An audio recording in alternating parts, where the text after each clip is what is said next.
ஒரு அழகான காட்டில் எல்லா விலங்குகளும் சேர்ந்திருந்தன. இன்று காட்டில் ஒரு பெரிய நடன போட்டி நடக்கப் போகிறது. முதலில் யார் நடனமாடப் போகிறார்கள்? அனைத்து விலங்குகளும் மகிழ்ச்சியாக கைத்தட்டின. முதலில் முயல் மேடைக்கு வந்தது. அது இடது பக்கம் குதித்து வலது பக்கம் குதித்து சுற்றி சுற்றி நடனமாடியது. வாவ், முயலின் நடனம் ரொம்ப அருமை. அடுத்ததாக நரி மேடைக்கு வந்தது. அது தனது வாலை அசைத்து அழகாக நடனமாடியது. அனைத்து விலங்குகளும் நரிக்கு கைத்தட்டின. திடீரென்று ஒரு குரங்கு மரத்திலிருந்து குதித்தது. அது வேடிக்கையான நடனம் ஆட ஆரம்பித்தது. அதை பார்த்து எல்லா விலங்குகளும் சிரித்தன. பிறகு முயல், நரி, குரங்கு மற்றும் மற்ற விலங்குகள் அனைவரும் சேர்ந்து மகிழ்ச்சியாக நடனமாடின.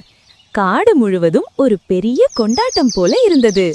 ஒவ்வொருவருக்கும் தனித்திறமை இருக்கிறது. அதனால் ஒவ்வொருவரும் தனித்துவமானவர்கள்.